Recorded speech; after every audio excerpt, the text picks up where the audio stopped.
యోహాను సువార్త 7:46. ఆ బంట్రౌతులు ఆ మనుషుడు మాట్లాడినట్లు ఎవడును ఎన్నడును మాట్లాడలేదనిది. చాలండి.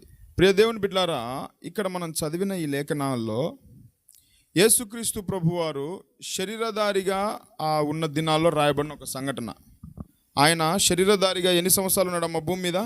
33.5 సంవత్సరాలు ఉన్నాడు. ఆ 33.5 సంవత్సరాలు రాయబడిన ఒక సంఘటనను మనం ఇప్పుడు ధ్యానించుకోబోతుంటున్నాం. ఆయన శరీరధారిగా ఉన్నప్పుడు ఆయనకు శత్రువులు కూడా ఎక్కువైపోయారు. ఎందుకంటే యేసుక్రీస్తు ప్రభువారు ఎన్నో సూచక్రియలు చేశాడు, ఎన్నో స్వస్థతలు చేశాడు, ఎన్నో అద్భుతాలు చేశాడు. ఒక చాలా మంచి అద్భుతమైన బోధలు కూడా ఆయన చేశాడు. మనం ఎన్నో విన్నాం. అయితే ఈయన బోధలు విని జనసమూహం అంతా ఆయన వైపు తిరుగుతూ వచ్చాడు. అర్థమైందా? ఇప్పుడు ఎవరి దగ్గర మంచి బోధ ఉంటే జనాలు అటువైపు పోతారు. నువ్వు కుళ్ళుకోవడం ఎందుకు? అవసరమా? దేవుడు ఎవరిని నడిపించుకోవాలంటే వాళ్ళని నడిపిస్తాడు. నువ్వు అసూయపడాల్సిన పని లేదు. ఆ విధంగా ప్రభు దగ్గరికి అనేక మంది వెళ్తూ ఉంటే ఆ దినాల్లో ఉన్న అధికారులు ఎవరయ్యా అంటే శాస్త్రులు, పరిసరులు ఇలాంటి గుంపు ఉండేది. వీళ్ళు కూడా యూదులు. వీళ్ళు ఎలాగైనా సరే యేసు ప్రభువును అణిచివేయాలని ఎన్నో ప్రయత్నాలు చేశారు, శత ప్రయత్నాలు. సరే, ఒకసారి ఏమైందంటే వీళ్ళ కింద కొంతమంది దాసులు ఉంటారు కదమ్మా, బంట్రౌతులు, వాళ్ళ కింద పనిచేసే వాళ్ళు. వాళ్ళకి ఏమని చెప్పారంటే, మీరు వెళ్ళి అతన్ని బంధించి తీసుకొని రమ్మన్నారు. అధికారులే ఆర్డర్ ఇచ్చిన తర్వాత ఇంకా దాసులు ఖచ్చితంగా చేస్తారా లేదా? ఇప్పుడు ఎస్ఐ చెప్పిండు అనుకో, కానిస్టేబుల్ చేయకుండా ఉంటాడా? ఎమ్మెల్యే, ముఖ్యమంత్రి చెప్పిండు అనుకోండి, పోలీసు వాళ్ళు చేయకుండా ఉంటారు. ఆ పనులు ఖచ్చితంగా చేస్తారు. సరే అని చెప్పేసి వీళ్ళు వెళ్ళారు యేసుప్రభుని బంధించి తీసుకొని రావడానికి. సరే, అక్కడ మరి వెళ్ళారు. మరి ఎందుకు బంధించలేదో తెలియదు కానీ ఖాళీ చేతులతో వెళ్ళారు, మరలా ఖాళీ చేతులతోనే వచ్చారు. వీళ్ళు ఏం ఎక్స్పెక్ట్ చేశారంటే యేసుప్రభును అప్పటికే బంధించి లాక్కొని వస్తారని అనుకున్నారు. ఆశ్చర్యపడిపోయారు. ఏంటి, మేము చెప్పాం కదా ఆల్రెడీ ఆయన బంధించి తీసుకొని రమ్మని. మేము బంధించి తీసుకొని రమ్మంటే మీరు ఖాళీ చేతులతో ఊపుకుంటూ వచ్చారంటారా బాబు? చెప్పిన మాట వింటరా లేదా అన్నట్టుగా అడుగుతా ఉన్నారు. చూడండి, అక్కడ మనం గమనించినట్లయితే చూడండి 45వ వచనం. ఆ బంట్రౌతులు ప్రధాన యాజకుల యొద్దకును పరిసయ్యుల యొద్దకును వచ్చినప్పుడు వారు, అంటే ఈ ప్రధాన యాజకులు పరిసయ్యులు అంటున్నారు, వారి యొద్దకు వచ్చినప్పుడు వారు అంటున్నారు, ఎందుకు మీరు ఆయన్ను తీసుకొని రాలేదనని అడుగగా, మేము చెప్పింది ఏంటి, మీరు చేసేది ఏంట్రా బాబు? ఎందుకు మీరు ఆయన బంధించి తీసుకొని రాలేదు? ఆర్డర్స్ ఇచ్చాం కదా అని చెబితే వాళ్ళు ఏమని సమాధానం చెప్తున్నారు చెప్పమంటారా? చదవండి. అక్కడ ఆ బంట్రౌతులు అంటున్నారు, ఆ మనుషుడు మాట్లాడినట్లు ఎవడును ఎన్నడును మాట్లాడలేదండి. దేవునికి స్తోత్రం కలుగును గాక. యేసు ప్రభు వారు మాట్లాడినట్టు అంట. ఆ మనుషుడు అంటే ఎవరక్కడ? యేసయ్య మాట్లాడినట్టు ఎవడు మాట్లాడలేదు, ఎన్నడూ మాట్లాడలేదంట. అసలు ఈ స్టేట్మెంట్ ఎంత అద్భుతం కదండి. ఇప్పుడు బహుశా వాళ్ళు ఖాళీ చేతులతో వచ్చినప్పుడు మనం ఇలా ఎక్స్పెక్ట్ చేయొచ్చు. ఎట్లా, ఎందుకు మీరు బంధించలేదురా అంటే వాళ్ళు ఇలా చెప్పాలి సమాధానం, వామ్మో మేము బంధించడానికి వెళ్ళాము, మేము ఇక బెయిల్ తీసుకొని చైన్లతో లేకుంటే 10 మంది సైనికులు వెళ్తే ఆయన దగ్గర మాకంటే ఎక్కువ సైన్యం ఉన్నారు, ఆయన దగ్గర మాకంటే ఎక్కువ కత్తులు ఉన్నాయి అని చెప్పింటే ఒక అర్థం ఉండేది. అవునా కదా? భయపడి వచ్చామని. అలా చెప్పలేదు. లేదంటే ఆయన దగ్గర పిలాతు రాజు సపోర్ట్గా ఉన్నాడని చెప్పినా ఒక అర్థం ఉండేది. చెప్పారా? అసలు ఏంటండి, ఒక వ్యక్తిని ఎందుకు బంధించి తీసుకొని రాలేకపోయారంట? లేకుంటే ఆ మనిషి, ఒకవేళ మేము వెళ్ళాం బంధించడానికి, ఆయన శిష్యులు కూడా మాకంటే బలంగా ఉండి మమ్మల్ని కొట్టడానికి వచ్చారు, లేదంటే యేసు ప్రభువు ఒక మిరాకిల్స్ చేశారు, ఆయన మిరాకిల్స్ చూసి మేము బంధించలేకపోయాము అని చెప్పారా? లేదంటే ఆయన చెయ్యి ఇట్లా పెట్టగానే హే మీరు పోవును కాకంటే మేము వణికిపోయాము, మా శరీరంలో ఏదో జరగరాంది జరిగింది అందుకే మేము బంధించలేకపోయామని చెప్పారా? అసలు వాళ్ళు చెప్తున్న మాట వింటే ఆశ్చర్యపడిపోతాం మనం. అయ్యా మేము బంధించడానికి వెళ్ళాం కానీ అక్కడికి వెళ్ళగానే ఆయన ఏదో బోధ చేస్తున్నాడయ్యా, ఏదో మాట్లాడుతున్నాడు, ఆ మాటలు విని మేము ఆశ్చర్యపోయాం. ఆ మాటలు ఏంటో తెలిసిన, అవి ఎన్నడూ ఎవరు మాట్లాడిన మాటలు. అంటే యేసు ప్రభు వారి మాటలు విని వీళ్ళు అంటే ప్రభుత్వం నుంచి వచ్చిన ఆర్డర్స్ కూడా ఆయన మాటల ముందు ఏమైపోయి చెప్పండి, తలకిందులు అయిపోయినాయి. యేసు ప్రభు మాటలు ఎంత, అసలు ఎలా మాట్లాడింటాడు కదండి. ఎలా మాట్లాడింటాడు? అరుగో నా కోసం వాళ్ళు వస్తున్నారు, మీరందరూ 10 కత్తులు తీసుకొని ఉండండి, వాళ్ళని లేచి పడేద్దామని అన్నాడు. ఆ మాటలు మాట్లాడింటాడా? ప్రియ దేవుని బిడ్డలారా, ఆయన మాటలు ఎంత అద్భుతమైన మాటలు కదా. ఆయన మాటలు ఎంత జాలి కనికరం గల మాటలు కదా. అసలు ఏంటి ఆయన ఆయన ఆయన మాటలు ఎలా ఉంటాయి? అందుకు తర్వాత వాళ్ళు అంటున్నారు, ఆ ప్రధాన యాజకులు వాళ్ళు, అందుకు పరిసయ్యులు 47వ వచనంలో, మీరు కూడా మోసపోతిరా. ఏంటి చెప్పండి, మీరు కూడా మోసపోయారా? అరే మోసపోవడానికి ఏముందిరా బాబాడ, మాటలే కదా. మోసపోవడానికి ఏమైనా జిమిక్కులు చేశాడా యేసు ప్రభువారు అక్కడ? ఏమన్నా లేని ఉన్నట్టుగా ఉన్నవి లేనట్టుగా ఏమన్నా చేశాడా? అమ్మ అర్థమవుతుందా? ఇప్పుడు ఒక వ్యక్తిని తీసుకొని రమ్మన్నప్పుడు అక్కడ ఏదైనా జరిగిందా? ఏమీ లేదు. Just only by words. ఆయన మాటలు విన్నారు. మాటలకు మోసపోవడం ఏముంటుందమ్మా? కాబట్టి ప్రియ దేవుని బిడ్డలారా, వాళ్ళు అంటున్నారు మీరు కూడా మోసపోతారు అంటారు. ఏం మోసపోయారు? ఆయన మాటలు అలాంటి మాటలు. కాబట్టి ప్రియ దేవుని బిడ్డలారా, ఈరోజు మనము యేసయ్య మాటలు అనే అంశం మీద మనం ధ్యానం చేద్దాం. ఓకేనా? అసలు ఏంటి ఆయన మాటల యొక్క శ్రేష్టత, విశిష్టత ఏంటి? ఆయన ఎలాంటి మాటలు మాట్లాడగలిగిన దేవుడు? ఆయన మాటలు ఎలా ఉంటాయి? ఈరోజు నేను అంటాను, ఆయన్ను కలిగిన నువ్వు నేను ఎలాంటి మాటలు మాట్లాడుతున్నావు? నీ మాట, నా మాట, మన మాటలు ఎలా ఉంటున్నాయి ప్రియ దేవుని బిడ్డలారా? యేసుక్రీస్తును పోలి నడుచుకుంటున్న మనము, పౌలు గారు ఏమన్నారు? నేను క్రీస్తును పోలి నడుచుకున్న ప్రకారం మీరు నన్ను పోలి నడుచుకుని, ఆయన్ను పోలి నడుచుకుంటున్న మనము, మన మాట, మన భాష, మన విధానం, మన తీరు ఎలా ఉంది? ఈరోజు ఒక మనిషిని జయించాలంటే కత్తులు కటార్లు అవసరం లేదు. ఒక మనిషిని కొట్టాలంటే ఏదో ప్రయోగాలు చేసిన పని లేదు ప్రియ దేవుని బిడ్డలారా. మన మాట ద్వారా మనిషిని జయించవచ్చు. ఇది ఎంత అద్భుతం కదా! చూద్దాం. యేసయ్య మాటలు అందరు చెప్పండి. ఏంటి? యేసయ్య. ఎన్నో ఉన్నాయి, చాలా చెప్పొచ్చు. చెప్పాలంటే ఒక 100 చెప్తా వరుస పెట్టి, కానీ మీరు ఉండలేరు, టైం ఇక్కడ సరిపోదు. ఒక 5 సంగతులు చెప్తా ఆయన మాటల గురించి. ఆయన మాటలు ఎలాంటివి? ఈరోజు మన మాట, మన విధానం, మనం మాట్లాడే భాష ఎలా ఉంది పరీక్షించుకుందాం. అసలు ఆయన మాటలు ఎలాంటివి అంటే, మొదటిదిగా లూకా సువార్త 4వ అధ్యాయం 22వ వచనం చదవండి. అప్పుడు అందరూ ఆయన్ను గూర్చి సాక్ష్యం ఇచ్చుచు ఆయన నోట నుండి వచ్చిన దయగల మాటలకు ఆశ్చర్యపడి. యేసుప్రభు నోట నుంచి ఏమొచ్చినాయంట? ఆయన నోట నుంచి ఏ మాటలు వచ్చాయి? దయగలిగిన మాటలు. అంటే ఆయన మాట్లాడుతుంటే మనిషికి ఏం పుడతా ఉంది? దయ పుడతా ఉంది. ఆ మాటలకు వీళ్ళు ఆశ్చర్యపడ్డారంట. అసలు ఏంటి ఈయన ఇలా మాట్లాడుతూ ఉన్నాడు? అవునమ్మా ప్రియ దేవుని బిడ్డలారా, యేసయ్య మాట అంత జాలి కలిగిన మాట, దయగలిగిన మాట, కరుణ కలిగిన మాట. ఆయన మాటలు వింటూ ఉంటే ఎలాంటి మనిషికైనా హృదయం కరిగిపోతా ఉంది. అవునా కాదమ్మా? నిజంగా ఈరోజు మన మాటలు ఎలా ఉన్నాయి? మనం మాట్లాడుతూ ఉంటే ఒరే వీడెప్పుడు వీడి నోరు కంట్రోల్ అవుతుందిరా బాబు, ఇక్కడ నుంచి పారిపోదాం పదరా బాబు అనేటట్టు ఉంటారు కొంతమంది. అవునా కాదా? వీడి నోట్లో నోరు పెట్టినామంటే ఇక పెంటలో రాయేసినట్టు రా బాబు అని అనుకుంటాం. అవునా కదా? దేవుని బిడ్డలారా, మనము కూడా మాట్లాడుతూ ఉంటే మన నోటి నుంచి వచ్చిన ఒక్కొక్క పదము ఎదుటి వ్యక్తికి ఏం పుట్టించాలా? దయ పుట్టించాలా. నువ్వు మాట్లాడే ప్రతి మాట ద్వారా మనుషులు నీ వైపు ఆకర్షితులు అవ్వాలా. ఏంటి తను చాలా వెరైటీగా మాట్లాడుతున్నాడు? ఏం మాట్లాడుతున్నారు? అసలు అర్థమే ఉండదు ప్రియ దేవుని పిల్లలు. కొంతమంది మాట్లాడుతూ ఉంటే మన వాళ్ళు ఒక సామెత కూడా చెప్తారు. ఒకడు మాట్లాడితే కొంతమంది మాట్లాడుతుంటే పెట్టాలనిపిస్తుంది అంట, కొంతమంది మాట్లాడుతుంటే పెట్టిన శంప మీద కొట్టాలనిపిస్తుంది అంట. అవునా కదా? ప్రియ దేవుని బిడ్డలారా, కొంతమంది మాట్లాడుతుంటే ఎంతైనా సేపని వినాలి, ఏమైనా చేయాలి, ఇంత మంచి మాటలు ఏంట్రా అనుకుంటాం. కొంతమంది మాట్లాడుతుంటే ఎప్పుడు వెళ్ళి మీద పడి కొడదామా అన్నట్టుంటుంది. ఈరోజు నీ మాటలు ఎలా ఉన్నాయి? యేసయ్య మాటలు అంట దయను పుట్టించే మాటలు, ఆదరణ కలిగించే మాటలు, అవి దయ కనికరం కలిగిన మాటలని దేవుని వాక్యం సెలవిస్తూ ఉంది. వాళ్ళు ఆశ్చర్యపడిపోయారంట. దయగల మాటలకైనా ఆశ్చర్యపోవడం ఏముంటుందమ్మా? అరే ఎంత మంచి మాటలు మాట్లాడుతున్నాడు ఈయన అని. అసలు ఆ దయగల మాటలు ఎలా వచ్చింటాయంటారా ఆయన నోటి గుండా? చదవండి అక్కడే. అసలు ఆయన ఏం మాట్లాడుతున్నాడంటే 17వ వచనం చదవండి. ప్రవక్త అయిన యెషయా గ్రంథం ఆయన చేతికి ఇవ్వబడెను, ఆయన గ్రంథము విప్పగా. అంటే యేసయ్య మాట్లాడుతున్న మాటలు ఏంటి చెప్పండి? పరిశుద్ధ గ్రంథం. యెషయా గ్రంథాన్ని చదువుతా ఉన్నాడు. అది అక్కడ ఉన్నది కదా, ప్రభు ఆత్మ నా మీద ఉన్నది, బీదలకు సువార్తను ప్రకటించుటకై ఆయన నన్ను అభిషేకించారు అని చెప్పుకుంటూ వచ్చాడు. సరే, ఏదేమైనా దయగల మాటలు అంటే ఏంటి? ఆ దయగల మాటలు ఎక్కడ? ఆయన ఏం చెప్తున్నాడు? తన సొంత భాష ఏమైనా ఉపయోగిస్తున్నాడా? లేదంటే రాజకీయ నాయకులు మాట్లాడిన మాటలు ఏమైనా మాట్లాడుతున్నాడా? దేవుని వాక్యాన్ని మాట్లాడుతూ ఉన్నాడు. ఆ మాటలు విని ప్రజలకు ఏం పుట్టిందంట? దయ పుట్టింది. నేను ఒక మాట చెప్పమంటారా? మీ మాటలు దయగల మాటలుగా ఉండాలంటే మీరు వాక్యాన్ని చదవండి. అవునా కదా? యేసు ప్రభు వారు దయగల మాటలు అంటే పిలాతు దగ్గర జరిగిన డిస్కషన్ ఏమైనా తీసుకొచ్చి చెప్పాడా? లేదంటే వాళ్ళ అమ్మ ఆయన ఎలా పెంచిందో, వాళ్ళ నాన్నగారు లేదంటే యేసేపు ఎలా ఆయన్ను పెద్దవాడిని చేశాడు అవన్నీ చెప్పుకుంటూ వచ్చాడా? ఇవి కాదు ప్రియ దేవుని బిడ్డలారా. ఒక మనిషికి దయ పుట్టాలంటే దేవుని వాక్యాన్ని తెరిచి నువ్వు చదివితే అతనికి దయ పుడుతుంది. అవునా కదా? దేవుని వాక్యపు మాటలు, ఈ వాక్యంలో జీవం ఉంది, ఈ వాక్యంలో దయ ఉంది. నువ్వు వాక్యం చదవలేదనుకో ఇతరులతో ఏం మాట్లాడతావు? వాక్యం మాట్లాడలేవు కదా. నేను అందుకే ఎవరైనా నా దగ్గరికి ఏదైనా టాపిక్ మాట్లాడడానికి వచ్చిందనుకో, ఒకవేళ కుటుంబపరమైన సమస్యలు మాట్లాడినా సరే ఖచ్చితంగా మధ్యలో అక్కడిక్కడ తీసుకొచ్చి దేవుని వాక్యాన్ని యాడ్ చేస్తూనే ఉంటుంటా. గమనించారా? మీతో కూడా నేను చేస్తూనే ఉంటా. ఎందుకంటే ఎంతసేపు నేను చెప్పినాను అనుకో మీకు ఆదరణ దొరికిద్దా?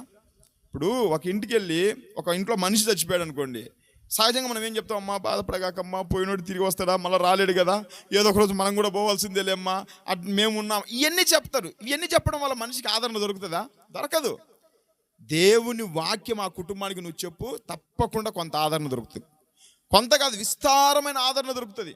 నువ్వు మామూలుగా ఇప్పుడు ఒక పిల్లవాడు ఉన్నాడమ్మా, మీ పిల్లలు ఉన్నారు, మీ పిల్లలను తప్పు చేయమని మీరు చెప్తున్నారా? మీరేమైనా ట్రైనింగ్ ఇచ్చారా? కృపమ్మ, నువ్వేమైనా ట్రైనింగ్ ఇచ్చావు? రోజు నీవు నలుగురు కొడుకుల కొరే మందు నువ్వు ఇటో కొట్టరా అని నేను చెప్పినావా? చెప్పు కూర్చోబెట్టి. మరి వాళ్ళకి ఎలా వచ్చింది అది? నువ్వు వద్దని చెప్పింటావు, అరే మందు జోలికి పోమాకరా బాబు, అరే మందు తాగాకరా, అక్కడే ఉంది, అది తాగితే మద్యపానం ధూమపానం ప్రాణానికి హానికరం, అరే తాగాకండి చెప్తావు కానీ తాగుండి అని చెప్తారా? అయినా సరే వాడు మారుతున్నారా? ఎందుకో చెప్పమంటారా? మన సొంత మాటలు ఎన్ని చెప్పినా పని చేయవు. వాక్యాన్ని తీసుకొని వాళ్ళకి చెప్తే, ఆ వాక్యం వాళ్ళ హృదయంలో పనిచేస్తే, ఆ మాటలు వాళ్ళకు ఏం పుట్టిస్తాయి చెప్పండి? దయను పుట్టిస్తాయి. అర్థమవుతుందా? ఒక మనిషి చనిపోయింది అనుకోండి, అందరూ వచ్చి పరామర్శిస్తారు. ఎలా పరామర్శిస్తారు? ఇప్పుడు అన్యులు అనుకోండి, ప్రభుని ఎరగని వాళ్ళు, అందరూ ఏ మాటలు చెప్తారు? అమ్మ ధైర్యంగా ఉండమ్మా, మేము ఉన్నామని చెప్తాం. కానీ ఒక సేవకులంగా, ఒక విశ్వాసులంగా మనం వెళ్తే ఏం చెప్తాం చెప్పండి? వాక్యం లేకుండా ఒక వ్యక్తికి ఆదరణ కుటుంబం దగ్గర చెప్పగలమా? ఎందుకంటే దేవుని వాక్యం సెలవిస్తోంది. 119 కీర్తనలో 50 వచనంలో ఉంటుంది, నీ వాక్యము నన్ను బ్రతికించింది, నా బాధలో ఇదే నాకు నెమ్మది కలిగించింది. ప్రియ దేవుని బిడ్డలారా, ఒక మనిషి ఏ స్థితిలో ఉన్నా, ఏ పరిస్థితిలో ఉన్నా, ఆ మనిషికి దయను పుట్టించేది, ఆదరణ కలిగించేది ఏదయ్యా అంటే దేవుని వాక్యమే. దేవుని వాక్యం లేకుండా నువ్వు ఎంతసేపు మాట్లాడినా ప్రయోజనమే ఉండదు. పదే దేవుని మాటలు ఎప్పుడు మాట్లాడగలం చెప్పండి? వాక్యాన్ని చదవాలా. ఇప్పుడు మీరు ఒక వ్యక్తితో మాట్లాడుతున్నారు అనుకోండి, ఏదైనా డిస్కషన్, మీరు ఎప్పుడైనా దేవుని వాక్యం చెప్తా ఉన్నారా వాళ్ళకు? మధ్యలో మీరు ఎప్పుడైనా ఉపయోగిస్తున్నారా దేవుని మాటలు? కొంతమంది సేవకులు చూడండి, ఎందుకు నన్నే తీసుకోండి, ఎప్పుడైనా మాట్లాడాల్సి వచ్చింది అనుకో, కనీసం 1కి 10 సార్లు ఎక్కడో చోట దేవుని వాక్యం యాడ్ చేసే చెప్తా ఉంటారు. వాళ్ళు ఏ పరిస్థితి, ఏ సమస్యను తీసుకొని రానండి, ఖచ్చితంగా ఏది తీసుకొని వస్తా? ఎందుకంటే వాక్యం మనకు తెలిస్తే, వాక్యం మనం చదువుతూ ఉంటే అది మనం తీసుకొని రాగలం. అప్పుడు వారికి ఆదరణ కలుగుతుంది. నాకు తెలియదు, మన గిద్యోనన్న సత్యనారాయణ గారు ఇంటికి తీసుకెళ్లారు మమ్మల్ని. మేము ఒక గంట సేపు మాట్లాడి వచ్చాం. ఆయన అంటున్నాడంట, ఈ పాస్టర్ గారు భలే మాట్లాడుతున్నారా, ఎవరు మాట్లాడలేదు ఇట్లా, నేను ఎక్కడ చూడలేదని అంటున్నాడంట. నాకు చెప్తున్నాడు, నాకేది లేదు అసలు అంటున్నా. ఏం మాట్లాడాము? నేను నా సొంత మాటలు మాట్లాడానా? గిద్యోనన్న మన సొంత మాటలు ఏమైనా మాట్లాడామా? ఏమీ లేదు. ఏదో మాట్లాడుకుంటూ కొద్దిసేపు దేవుని వాక్యం చెప్పా అంతే. అందరి సేవకులానే నేను చెప్పుకుంటూ వచ్చా, మామూలుగానే మాట్లాడా. మరి వాళ్ళు ఇస్తున్న స్టేట్మెంట్. ఎందుకంటే మన భాష, మన మాట నువ్వు ఎంతసేపు చెప్పినా మనిషిని ఆదరించలేదు. నీ సొంత మాటలు ఎంతసేపు చెప్పినా మనిషికి ఆదరణ కలగదు, దయ కలగదు, జాలి కలగదు. నువ్వు లేఖనాలను ఎప్పుడైతే నువ్వు ఓపెన్ చేసి, యేసు ప్రభు ఏ విధంగా యెషయా గ్రంథాన్ని తీసి చదివినట్టుగా మనము కూడా లేఖనాలు తీసి జనాలకు చెప్తా ఉంటే, మనం మాట్లాడే మాటను బట్టి ప్రజలకు ఏం పుడుతుంది చెప్పండి? దయ పుడుతుంది. దయగల మాట అంట ఏం చేస్తుంది తెలిసిన? సామెతల గ్రంథం నుంచి చదవండి, సామెతలు 12:25. ఒకని హృదయములోని విచారము దాన్ని కృంగచేయును, దయగల మాట దాన్ని సంతోషపెట్టును. అమ్మ అర్థమైందమ్మా? ఒకని హృదయములో విచారం ఉన్నదనుకోండి, ఆ విచారం ఏం చేస్తుందంట? ఆ మనిషిని కృంగ చేస్తుంది. ఈరోజు మనిషికి రోగాలు ఎందుకు వస్తున్నాయి చెప్పండి? షుగర్ బీపీ ఎందుకు వస్తుంది చెప్పండి అమ్మ మీరే చెప్పండి. ఇక్కడ ఉన్నోళ్ళు, షుగర్లు బీపీలు ఎందుకు వస్తున్నాయి? పని చేసినందుకు రావు. ఎక్కడ? హృదయంలో సమాధానం లేకుండానే వచ్చే టెన్షన్స్ ఎక్కువైపోతే, విచారాలు ఎక్కువైపోతే, పిల్లలు పెట్టే బాధలు, కష్టాలు, ఇవన్నీ తలుసుకుంటే టెన్షన్తో ఏమవుతుంది? మనిషికి బీపీ, షుగర్లు యాడ్ అవుతూ ఉన్నాయి, థైరాయిడ్ వస్తూ ఉంది. ఇవన్నీ రావడానికి కారణం మనం ఏదో పెద్ద ఘోరమైన పాపాలు చేసినామని కాదు. అమ్మ ఇదే చెప్తున్నాడు, ఒకని హృదయంలో విచారం ఉంటే, ఆ విచారం ఏం చేస్తుందంటే ఆ మనిషిని కృంగ చేస్తుంది. అయితే దయగల మాట దాన్ని సంతోషపెట్టును. హృదయాన్ని సంతోషపెట్టేది ఏది చెప్పండి? కాబట్టి ప్రియ దేవుని బిడ్డలారా, ఒకడెవడైనా కృంగిపోయి ఉన్నాడు అనుకోండి, ఒకడెవడైనా ఆదరణ లేకున్నాడు అనుకోండి, మనం ఏం చేయాలా? అని ధైర్యపరచాలా. ఎవరితోనైనా మాట్లాడేటప్పుడు ఎల్లగానే నోటి పనికిమాల నోడివిరా, నీకు అందుకు ఇలా జరిగింది రా అన్నాడు అనుకోండి, అప్పుడు ఎలా ఉంటుంది? ఇప్పుడు ఒక ఇంట్లో ఒక మనిషి చచ్చిపోయి ఉంటాడు, లేదంటే కాలో చేయ ఇరిగి ఉంటుంది. సరే, వాడు అంతకుముందు నీకు అపకారం చేసి ఉండొచ్చు, వాడు ఏదో తిరగని చోట తిరిగి ఉండొచ్చు. అయినా సరే వాడు తప్పు చేశాడని చెప్పేసి, వాడు నోటి పనికిమాలని కాబట్టి నీకు కాలు ఇరిగింది అంటే వాడు అవును కదా నేను పనికిమాలని అంటాడా? వీడెవరు నన్ను పనికిమాలని అని అనడానికి రివర్స్ అవుతాడా లేదా? దొంగని దొంగ అంటే వాడు ఒప్పుకుంటాడా? తప్పు చేసిన వాడు తప్పు చేసిన ఒప్పుకుంటాడా? ఎవడు ఒప్పుకోడు. అంటే ఒప్పుకుంటాడు. ఎప్పుడు ఒప్పుకుంటాడు? దయగా చెప్పాలా. అరే బాబు, నేను చెప్తానే ఉన్నాను కదా, దయచేసి నా మాటని ఇక నుంచే మనం మాట్లాడుతూ ఉంటే ఎదుటి వ్యక్తికి మన మీద దయ పుట్టాలా. మనం మాట్లాడుతూ ఉంటే అవి ఎదుటి వ్యక్తిలో ఉన్న విచారం పోవాలా, వాని హృదయంలో ఉన్న ఆ యొక్క బాధలు పోవాలా. మన మాట దయగల మాటగా ఉండాలా, ఇతరులను ఆదరించే మాటగా ఉండాలా, కరుణించే మాటగా ఉండాలా. ఈ మాటలు నీ నోట గుండా రావాలంటే నువ్వేం చేయాలి చెప్పండి? యేసుప్రభు ఏం చేశాడు? వాక్యాన్ని తీసి చదువుతా ఉన్నాడు. వాక్యం నీ హృదయంతో నింపబడితే అప్పుడు ఖచ్చితంగా నీ నోటి గుండా దయగల మాటలు వస్తాయి. ఒకని హృదయము దేనితో నిండి ఉండునో దాన్ని బట్టే నోరు మాట్లాడునని లేఖనాలు సెలవిస్తూ ఉన్నాయి. నీ హృదయంలో ఎప్పుడు పొద్దుగూకులు సినిమా చుట్టూ తిరిగితే నువ్వు సినిమా కబుర్లు చెప్తావు, సినిమా ముచ్చట్లు చెప్తావు, అవునా కాదా? అదే నీ హృదయం అంతా దేవుని వాక్యంతో నిండింది అనుకోండి, ఏం మాట్లాడతావు? ఇప్పుడు ఇంటికి వెళ్ళారు అనుకోండి, మీ ఇంటికి అమ్మ ఈరోజు ఎక్కడికి వెళ్ళి వచ్చావు, ఏమన్నా 2 మాటలు చెప్పమంటే సినిమా థియేటర్లో చెప్పిన మాటలు చెప్తావా? నువ్వు చెప్పవుగా. అదే నువ్వు సినిమాకి వెళ్ళావు అనుకోండి, వాడు ఎన్ని ఫైట్లు చేశాడు, ఆ హీరోయిన్ ఏం చేసింది, ఈడెట్ట కొట్టి, అవే చెప్తావు. కానీ ఇప్పుడు మీరు ఏం చెప్తారు? అయ్యగారు ఏదో కనీసం అన్నీ కాకపోయినా 2 మాటలు ఏం చెప్తావు, అవునా కదా? 2 మాటలు ఏం చెప్తావు ప్రియ దేవుని బిడ్డలారా? ఎందుకంటే దేవుని వాక్యం మనకు అంత ఆదరణ కలిగిస్తుంది. ఆ మాటలు మనల్ని ఆదరిస్తాయి. కొన్ని మాటలు నేర్చుకున్నా. ఈరోజు యేసు ప్రభు మాటల్లో ఎలా ఉన్నాయంటే చెప్పండి, దయగల మాటలు. నీ నోటి గుండా దయగల మాటలు రావాలా. ఆ మాటలు రావాలంటే నువ్వు వాక్యం చదవాలా. నీ హృదయంలో ఎక్కడ చూసినా వాక్యం వాక్యం వాక్యం. అందుకే నేను ఫస్ట్ ప్రియారిటీ దేనికి ఇస్తానంటే వాక్యానికే. అందుకే మందిరం అంతా దేంతో నింపబడింది చెప్పండి? వాక్యానికి నింపబడింది. ఇక్కడ యేసుప్రభు బొమ్మలు ఉంటే దాన్ని బట్టి దయ వస్తుందా? రాదు. యేసుప్రభు విగ్రహాలు ఉంటే వస్తాయా? రావు. దేవుని వాక్యం ఉంటే మనకు దయ ఉంటుంది. కాబట్టి ప్రియ దేవుని బిడ్డలారా, యేసయ్య మాటలు ఎలాంటివి చెప్పండి? మొదటిదిగా దయగల మాటలు. అందరు చెప్పండి, ఎలాంటి మాటలు? దయగల మాటలు. రెండవదిగా ఆయన మాటలు ఎలాంటివి అంటే మార్కు సువార్త 1:22 చదవండి. ఆయన శాస్త్రుల వలె కాక అధికారము గలవాని వలె వారికి బోధించెను గనుక వారు ఆయన బోధకు ఆశ్చర్యపడిరి. ఇక్కడ యేసుప్రభు వారు ఇక్కడ కూడా ఏం చేస్తున్నాడు? బోధ చేస్తూ ఉన్నాడు, మాట్లాడుతూ ఉన్నాడు. అయితే ఆయన శాస్త్రుల వలె కాక ఎలా మాట్లాడుతున్నాడంట? అధికారము గలవాని వలె మాట్లాడుతూ ఉన్నాడు. యేసుప్రభు వారు ఎలా మాట్లాడుతూ ఉన్నాడు? అధికారము గలవాని వలె వారికి బోధించను గనుక వారు ఆయన బోధకు. ఆయన బోధ అంటే మాటలా కాదా? అంటే ఆయన మాటలకు వాళ్ళు ఏమయ్యారు? ఆశ్చర్యపడ్డారు. ఇందాక కూడా ఆయన మాటలకు వాళ్ళు ఏమయ్యారు చెప్పండి? ఆశ్చర్యపడ్డారా లేదా? ఇక్కడ కూడా ఏమవుతున్నారు అంటే ఇక్కడ యేసు ప్రభు మాటలు ఎలా ఉన్నాయి చెప్పండి? అధికారముతో కూడిన మాటలు అవి. అమ్మ అందరు చెప్పండి, అమ్మ అర్థమవుతుందా? అక్కడ స్పష్టంగా చెప్తున్నాడు, ఆయన వారి శాస్త్రుల వలె కాక అధికారము గలవాని వలె. అంటే యేసు ప్రభు మాటలలో ఏముంది చెప్పండి? అథారిటీ. అంటే రెండోదిగా యేసయ్య మాటలు ఎలాంటివి అంటే అధికారము గల మాటలు. అందరు చెప్పండి, ఏంటి ఆయన మాటలు? అధికారము గల మాటలు. ఏంటి అధికారం గల మాటలు అంటే? అక్కడ ఇచ్చాడు స్పష్టంగా, మీకు అది అర్థం కావడానికి. అదే 22వ వచనంలో ఆయన శాస్త్రుల వలె కాక, శాస్త్రుల వలె కాక ఎలా మాట్లాడుతున్నాడంట? అధికారంగా. అంటే శాస్త్రులకి ఏమి లేదంట, వాళ్ళ మాటలకు అధికారం లేదు. అది మీరు తెలుసుకోవాలి. అప్పుడు శాస్త్రుల మాటలకు ఏం లేదు, అధికారం లేదని. యేసయ్య మాటలకు ఏముంది? అధికారం. అంటే శాస్త్రులు ఎలా మాట్లాడుతున్నారో ముందు తెలుసుకుంటే మనకు అర్థమవుతుంది, అవునా కదా?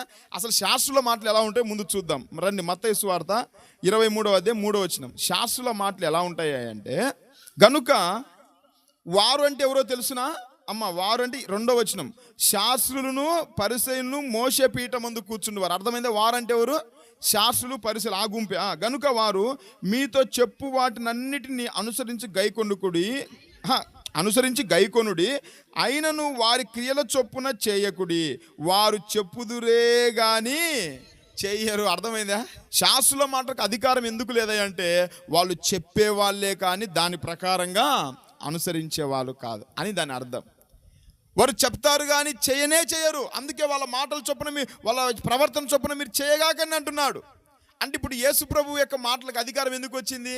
ఎందుకు ఆయన బోధలో అధికారం, ఆయన మాటలకు అధికారం ఉందంటే, అథారిటీ వచ్చిందంటే ఆయన చెప్పే దేవుడు కాదండి, చేసే దేవుడు. చెప్పిన మాట ప్రకారంగా దాన్ని నెరవేర్చే దేవుడు. శాస్త్రులకు మాత్రం చెప్తారు కానీ పొరపాటున చేయరు. దేవుని పిల్లలు గమనించండి, చెప్పే వాళ్ళంగా కాదు, చెప్పిన ప్రకారంగా జీవించే వాళ్ళంగా మనం ఉండాలా. చెప్పడం ఏముందండి, ఎవరేం చెప్తారు? బోధలు ఎన్ని బోధలు అని చెప్తారు, అవునా కదా? నేను అదే చెప్పేది. ఇప్పుడు రోజు ఒకడు మందు కొట్టి వస్తున్నాడు అనుకోండి, రోజు బీరు సారాయి తాగేటోడు ఎవడైనా మందు కొట్టాడు, వరే పనికి మాలాడా నువ్వు సారాయి తాగాకరంటే వాడు ఒప్పుకుంటాడా? నువ్వు చేసేది ఏందిరా అంటాడు, అవునా కదా? నువ్వు చేసేది ఏంది? నువ్వు ఇతరులకు ఎప్పుడు చెప్పగలవు? అరే నువ్వు మందు తాగాకురా, దొంగతనాలు చేయకరా, పాపం చేయకరా అని ఎప్పుడు చెప్పగలవు? నువ్వు ముందు చేయకుండా ఉంటే అప్పుడు నీ మాటకి ఏమొస్తుంది చెప్పండి? అధికారము, అథారిటీ వస్తుంది. ఈరోజు చాలామంది ఇలానే తయారవుతున్నారు. ఇంట్లో యజమానులుగా ఉంటున్న వాళ్ళు ఎందుకు పిల్లలకు చెప్పలేకపోతున్నారంటే ఈ విషయంలో వీళ్ళు ముందు అదే స్థితిలో ఉన్నారు కాబట్టి. అజరయ్య గారు అదే అంటారు, నేను చెప్పలేనయ్యా అయ్య గారు, నువ్వే చెప్పాయా వాళ్ళకి, ఎందుకు నువ్వు చెప్పలేవా అంటే నేను అదే స్థితిలో ఉన్నాను కదా అంటున్నాడు. అవునా కదా? ఇప్పుడు ఆయన చెప్పగలను. నేను ఛాన్సాలు చెప్పాను, నువ్వు ఫస్ట్ నీ పిల్లల కోసమే మీరు మారాలా. ఎందుకంటే వాళ్ళకి చెప్పాలంటే ముందు మీ మాట వినాలి కదా. నీ మాట ఎప్పుడు వింటాడు వాడు? నువ్వు రోజు బలాదురుగా తిరిగి వచ్చి పిల్లోడు బాగుండరంటే ఉంటాడా? అందుకే నేను చెప్తా, ఇప్పుడు మీరు గమనించండి అమ్మా, మన పిల్లలు మంచిగా ఉండాలా, బుద్ధిమంతులుగా ఉండాలని ప్రతి ఒక్కరు కోరుకుంటాడు. ఇప్పుడు ఒక తాగుబోతైన తండ్రి తన పిల్లవాడు తాగుబోతులుగా మారతాడంటే ఒప్పుకుంటాడా? ఈయన తాగుతున్నా సరే పిల్లోడికి ఇంత మందు బాటలు పట్టుకుంటే చంప మీద అటు ఇటు వాయిస్తాడు. నేను అంటాను సరే వాడి చిన్న వయసు కాబట్టి నేనేమంటాం లేదు. వాడికి కొంత వయసు వచ్చింది అనుకో, నువ్వు కొట్టగలవా వాడిని? వాడి మీద చేయగలవా? అసలు నీకు అంత ధైర్యం వస్తుందా? ఎందుకంటే వాడు తిరిగి నిన్నే అంటాడు, నువ్వు చేసేది ఏందంటాడు. కాబట్టి ప్రియ దేవుని బిడ్డలారా, అబద్ధాలు ఆడుతున్న మీరు ఇతరులకు అబద్ధాలు ఆడగాక నేను చెప్పలేరు. సినిమాలు చూస్తున్న మీరు ఇతరులకు సినిమాలు చూడొద్దని చెప్పలేరు. పాపం చేస్తున్న మీరు ఇతరులకు పాపం చేయొద్దని చెప్పలేరు. ఎందుకంటే మీ మాటలకు అధికారం లేదు, ఉండదు. ఎప్పుడు వస్తుందంటే ముందు మనం చేసి చూపించాలా, ముందు మనం పరిశుద్ధంగా జీవించాలా. నువ్వు ముందు పాపం చేయకుండా ఉంటే, నువ్వు ముందు యథార్థంగా ఉంటే, నువ్వు ముందు పరిశుద్ధంగా జీవిస్తే అప్పుడు ఇతరులకు నువ్వు చెప్పిన ఆ మాట వాడు కాదండి. యేసుప్రభువు అదే చెప్పారు. ఆయన పరిశుద్ధంగా జీవించాడు కాబట్టి పరిశుద్ధంగా ఉండమని చెప్పాడు. ఆయన నీతిగా ఉన్నాడు కాబట్టి ఇతరులకు నీతిగా ఉండమని చెప్పాడు. అందుకే ఆయన మాటలకు ఏముందంటే చెప్పండి? అధికారం. అందుకే స్పష్టంగా మార్కు గారు రాస్తున్నారు, ఆయన వారి శాస్త్రుల వలె కాక ఎలా బోధిస్తున్నాడంట? అధికారము గలవాని వలె. ప్రియ దేవుని బిడ్డలారా, నీ మాటకు విలువ ఉండాలంటే, నీ మాటకు అధికారం ఉండాలంటే ముందు నువ్వు ఆ మాట ప్రకారంగా నువ్వు జీవించు. అప్పుడు తప్పకుండా నిన్ను అనుసరించే వాళ్ళు కూడా జీవిస్తారు.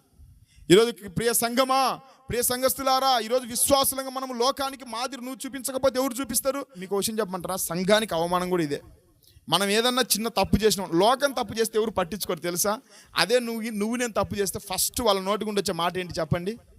అబ్బా సంఘంలో బైబిల్ పట్టుకొని పోతున్నారు, ఇదే అమ్మాయి భక్తి అంటారు. మనకంటే ఘోరమైన పాపాలు చేసిన లోకంలో లేకపోలేరు. అయినా సరే వాడిని ఎవడైనా అంటాడా? ఎవడంటారు. అందుకే రోమపత్రికలు అనుకుంటా పౌలు గారు ఒక మాట అంటారు చూడండి, 2:21 ఎదుటివానికి బోధించు నీకు నీవే బోధించుకొనవా, దొంగిలిద్దని ప్రకటించు నీవు దొంగిలిదవా. ఏమన్నారు చెప్పండి? దొంగిలించొద్దని చెప్పే నీవు దొంగతనం చేస్తావా? ఆ తర్వాత వ్యభిచరించవద్దని చెప్పే నీవు వ్యభిచరించేదవా, విగ్రహంలో అసహించుకొని నీవు గుళ్ళను దోచెదవా. 24 వ్రాయబడిన ప్రకారం మిమ్మును బట్టియే కదా నా నామము అన్యజనుల మధ్య దూషింపబడుచున్నది. ఎందుకు చెప్పండి దేవుని నామం అన్యజనుల మధ్య దూషించబడేది? చెప్పే మనము అది చేయలేకపోతా ఉన్నాం.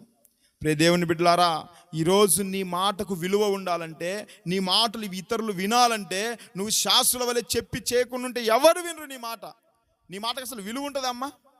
ఈరోజు ప్రసంగాలు చేయడం గొప్ప సంగతి కాదు, ప్రసంగాలు వాక్యాలు ఇక్కడ ఉండి చెప్పడం కూడా గొప్ప సంగతి కాదు. ముందు జీవితం కావాలా, సాక్ష్యం కావాలా. చెప్పే మాటల ప్రకారం నేను నడుచుకోకపోతే అసలు నా మాటకు విలువిస్తారా?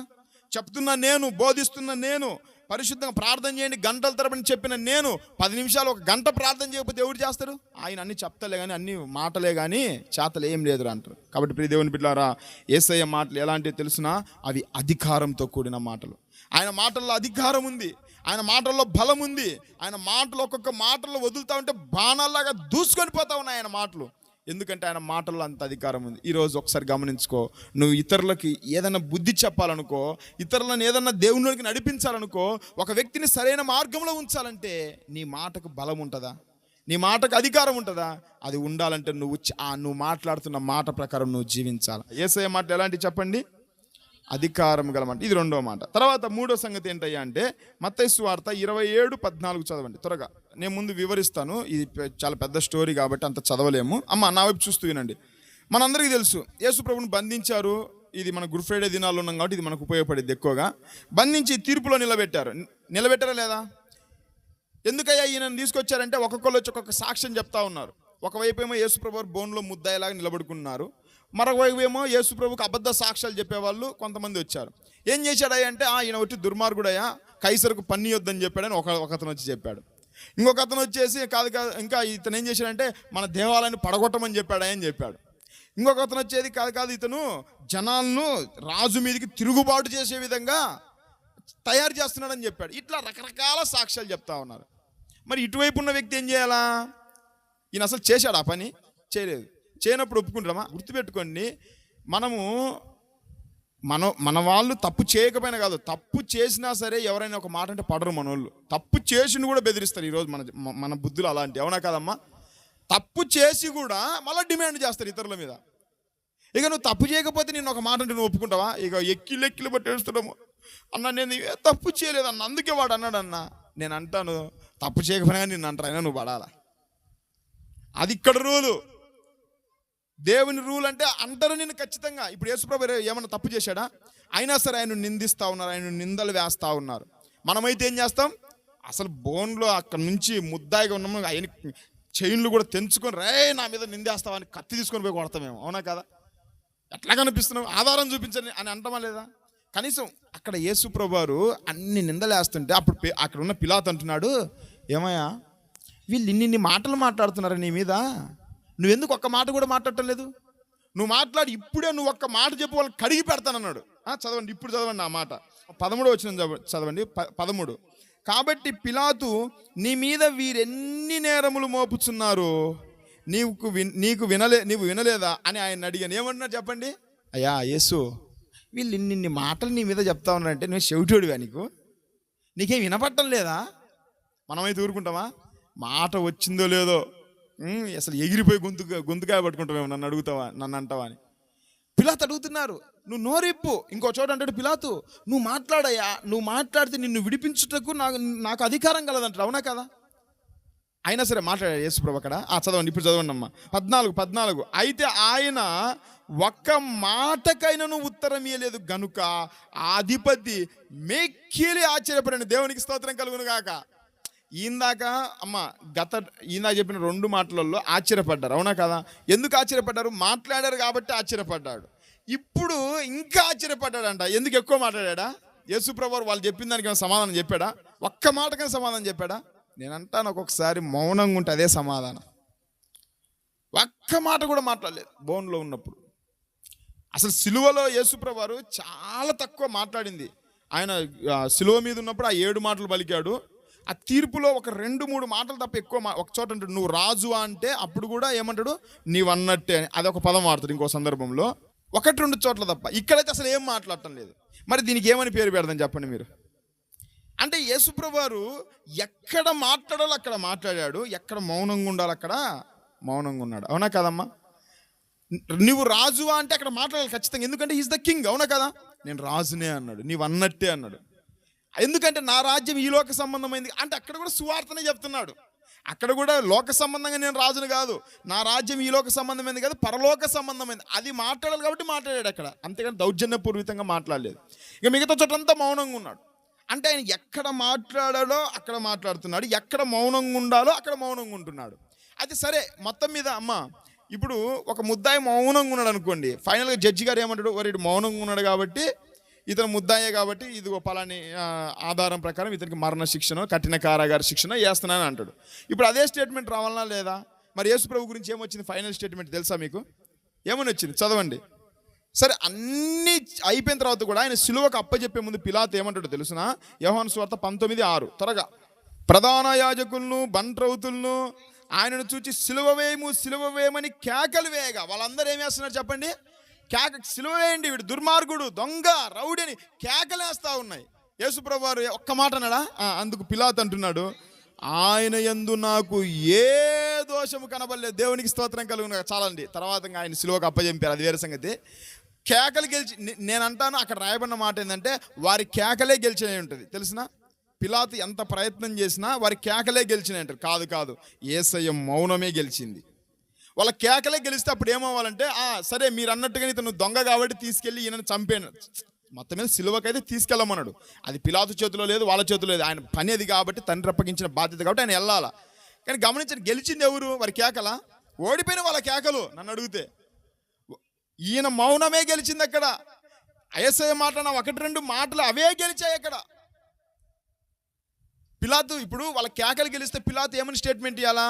సరే మీరు అన్నట్టు ఇతను దొంగే కాబట్టి ఇతన్ని తీసుకెళ్ళి సిలువ వేయండి అన్నాడు అట్లా? ఇదిగో మీరు ఇన్ని నేరాలు మోపుతున్నారు కాబట్టి ఈయన యందు నాకు ఏ దోషము కనబడలేదు. ఇప్పుడు చెప్పండి అమ్మా, ఈ మాటకి ఏమని పేరు పెడదాం? మీరే చెప్పాలా. ఒకటేమో ఆయన మాటలు దయగల మాటలు, అధికారం గల మాటలు, రెండోది ఇది మూడో మాట. దీనికి ఏమని పేరు పెట్టాలో నాకు ఆలోచించినప్పుడు నాకు సామెతల గ్రంథంలో ఒక మాట నాకు గుర్తొచ్చింది, దీనికి సంబంధించిన మాట. సామెతల గ్రంథం 25:11 చదవండి త్వరగా. సమయోచితముగా పలకబడిన మాట చిత్రమైన వెండి పళ్ళెములో ఉంచబడిన బంగారు పండ్ల వంటిది. దేవునికి స్తోత్రం కలుగును గాక. ఇప్పుడు చెప్పండి, ఇప్పుడు యేసయ్య మాటలకి ఇక్కడ ఏమని పేరు పెట్టొచ్చు ఈ సందర్భానికి? సమయోచితమైన మాట. ఏంటి సమయోచితమైన మాట? ఏ సందర్భంలో ఏది మాట్లాడాలో అదే సమయోచితమైన మాట. ఉదాహరణకు మీకు అర్థమవుతుంది చెప్తా. ఒక స్త్రీకి పెళ్ళైన కొత్తలో భర్త చచ్చిపోయాడు అనుకోండి, ఒక నెల 2 నెలలకే చచ్చిపోయాడు అనుకోండి. ఇంకొక వ్యక్తి పాపం దయబుట్టి, అరే పాపం చిన్న వయసులోనే భర్తను కోల్పోయింది, ఈమె పరిస్థితి ఏంది, ఎలాగైనా సరే ఈమెను ఆదరించాలా అని చెప్పి కాస్త దయకు పుట్టి ధైర్యంతో కొంచెం జాలి హృదయం చేసుకొని ఈ అమ్మాయిని నేను వివాహం చేసుకొని మనకు కొత్త జీవితం ఇస్తా అనే మంచి మనసు ఈయనకు ఉందని చెప్పేసి భర్త చచ్చిపోయి ఇంటికి రాగానే పోయి, అమ్మ నువ్వు భయపడగాకు, నీ భర్త లేకపోతే నేను నిన్ను కట్టుకొని నిన్ను ఏళ్తానని ఒక మాట అన్నాడు అనుకోండి, ఎట్టుంటుంది చెప్పండి? ఈయన పైన కింద వాతలు పెట్టి పంపిస్తారు వాళ్ళు, అవునా కదా? అంటారా లేదా?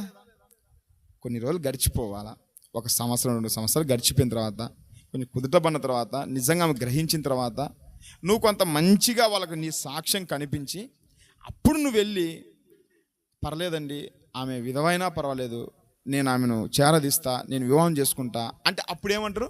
అప్పుడు వాళ్ళందరికీ ఇతని మీద ఏం పుడుతుంది? ఇంత మంచి వ్యక్తి ఏంట్రా, భర్త చనిపోయిన ఆమె చేసుకుంటానంటున్నాడు. ఇదే మాట సంవత్సరం కిందట చెప్పాడు, అప్పుడు మాత్రం మన భాషలో ఏమంటారు, చీపిరి కట్ట తిరిగేసి కొడతారు. ఇదే మాట సంవత్సరం తర్వాత చెప్తే అందరికీ జాలి పుట్టింది. అర్థమైందా సమయోచితమైన మాట అంటే? అమ్మ అర్థమవుతుందా మీకు? ఆ మధ్య నేను ఒకటి చెప్పాను, పాటలు కూడా సందర్భానుసారంగా పాడండి అని చెప్పాను. దానికి ఒక ఉదాహరణ చెప్తా. ఎవరైనా మనిషి చచ్చిపోయి శవాన్ని ఎత్తుకొని పోతుంటే నువ్వు కళ్యాణం గమనమనే పాట పాడితే ఎట్టుంటుంది? దేవుని పాటనే కదండి, యేసయ్య పాటనే కదా నేను పాడతా అంటే నీకు యేసయ్య పాట వాళ్ళు పాడిస్తారు నీకు అప్పుడు, అవునా కదా? మేము మనిషి చచ్చిపోయి మేము బాధలు ఉంటే నీకు పెళ్లి కావాల్సి వచ్చిందని మనకు పెళ్లి చేస్తారు, అవునా కదా? అదే పెళ్లి చేసుకున్నప్పుడు పోయి నువ్వు పరదేశులమో ప్రియులారన్నా ఒప్పుకుంటారా? దేవుని పాటనే కదండి అంటే ఒప్పుకుంటారా? అంటే మాటలు కూడా ఎక్కడ ఏది మాట్లాడో అది మాట్లాడాలి. ఇది తెలుసుకొని మీరు ఫస్ట్, అర్థమవుతుందా? అమ్మాయిని వివాహం చేసుకోవడంలో మంచిదే, నీకు మంచి ఆలోచన ఉంది, కానీ అది సందర్భం కాదు. యేసు ప్రభు వారు మాట్లాడాల్సిన సందర్భం అది కాదు. అంతకుముందు కొండ మీద ప్రసంగంలో మాట్లాడలేదా? 3 రోజులు మాట్లాడాడు, ప్రసంగాలు చెప్పలేదమ్మా, గంటలు మాట్లాడు. అంటే ఆయనకు నోరు లేదా మౌనంగా ఉండడానికి? అక్కడ అవసరం లేదు. చివరికి ఈయన సమయోచితంగా పలికబడిన ఆ 2-3 మాటలే చెప్పాలంటే ఆయన మౌనమే అక్కడ చెప్పాలంటే ఆయన గెలిపించింది. ఒక్కొక్కసారి నీ మౌనమే నిన్ను గెలిపిస్తుంది. నువ్వు మౌనంగా ఉండు చాలు.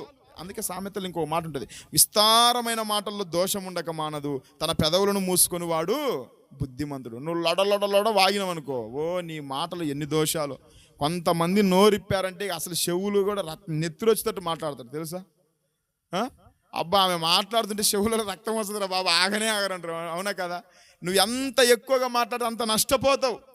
సామెతల గ్రంథంలో ఇంకొక మాట ఉంటుంది, ఊరకొనక మాట్లాడువాడు తనకు నాశనం. చూడండి ఒకసారి ఆ మాట, చాలా బాగుంటుంది అనుకుంటా. 13వ అధ్యాయం 3వ వచనం త్వరగా. తన నోరు కాచుకొని వాడు తన్ను కాపాడుకొనును, ఊరుకొనక మాట్లాడువాడు తనకు నాశనము తెచ్చుకొనును. అమ్మా ఊరికే మాట్లాడుతున్నావు అనుకో, నోరు నువ్వు నీ నాశనం నువ్వే తెచ్చుకుంటున్నట్టు. కాబట్టి మౌనంగా ఉండడానికి ప్రయత్నం చేయండి. మితముగా మాట్లాడువాడే తెలివి జ్ఞానవంతులని ఎంచబడిన చాలా ఉంటాయి సామెతల్లో ఇలాంటి మాటలు. కాబట్టి ప్రియ దేవుని బిడ్డలారా, మాట్లాడాలా, ఎప్పుడు మాట్లాడాలో అప్పుడే మాట్లాడాలా, ఎక్కడ ఏం మాట్లాడాలో అలానే మాట్లాడాలా. యేసు ప్రభు వారి మాటలు ఎలాంటి చెప్పండి? సమయోచితమైన మాటలు, అవునా కదా? చెప్పండి అమ్మ, అందరు చెప్పండి, సమయోచితమైన మాటలు. వ్యభిచారంతో పట్టబడిన స్త్రీ దగ్గర, పాపాత్మురాలైన స్త్రీ దగ్గర ఏమన్నారు? అమ్మా అని పిలిచాడు. సమరయ స్త్రీ దగ్గర భయంకరమైన వాళ్ళు వ్యభిచారులైనా సరే ఏమని చెప్పాడు? అమ్మా నాకు దాహం వేస్తున్నా. అదే శాస్త్ర పరిషత్ దగ్గర అంటున్నారా, మీరు సున్నం కొట్టిన సమాధులు అన్నాడు. ఎక్కడ ఏది మాట్లాడాలి అది మాట్లాడండి. పోలీసుల దగ్గరికి వెళ్ళి నువ్వు ఇంట్లో మీ ఆయనతో మాట్లాడితే కుదిరిద్దా? అక్కడికి వెళ్ళి నువ్వు మీ ఇంట్లో మా అమ్మ కదా, మా ఇంట్లో నేను హీరోను, మా ఇంట్లో నేను ఏం చెప్పినా చెల్లిద్ది, మా అమ్మ నన్ను నేను ఎంత చెప్పినా మా నాన్న మా అమ్మ వణికిపోతారని చెప్పేసి పోలీస్ స్టేషన్ నువ్వు కాలర్ ఎగిరేసినావు అనుకో, నీ కాలర్ మడత పెడతట్టు కొడతారు. అవునా కదమ్మా? నువ్వు ఇంట్లో చేసినట్టు చేస్తే కుదరదు, అణిగిమణిగి ఉండాలి ఒక్కొక్క చోట్ల. కాబట్టి ప్రియ దేవుని బిడ్డలారా, యేసయ్య మాటలు నేను అంటాను సమయోచిత మాటలని నేను ఈ సందర్భానికి నేను పెట్టుకున్న నా యొక్క అభిప్రాయం. ఓకేనా? గమనించండి ప్రియ దేవుని బిడ్డలారా, సమయోచితంగా పలకబడిన మాట అంటే ఎలా ఉంటుందంట? చిత్రమైన వెండి పళ్ళెంలో తెచ్చిన బంగారు పండ్లలాగా ఉంటుందంట. అలా పలికిన మాట, అది ఇప్పుడు చెప్పాను కదా, ఒక అమ్మాయికి వివాహం, అదే ఒక సంవత్సరం తర్వాత నువ్వు వెళ్ళి ఆ మాట చెప్తే ఆమెకి ఎలా ఉంటుంది చెప్పమంటారా? ఒక బంగారు పండ్లలాగా ఉంటుంది. బోయాజు వెంటనే చేసుకుంటాను అన్నాడా రూతును? ఆమె కొన్ని సంవత్సరాలు గడిచిపోయి నలిగిపోయిన తర్వాత ఒక స్థితికి వచ్చిన తర్వాత చెప్తా ఉన్నాడు.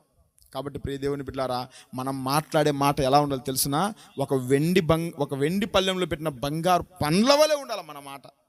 అది ఎప్పుడు వస్తుందంటే సమయోచితంగా, ఏ సందర్భంలో ఎలా మాట్లాడాలో మనం తెలుసుకోవాలి. అది నువ్వు తెలుసుకోవాలంటే దేవుని వాక్యం చదవాల్సింది.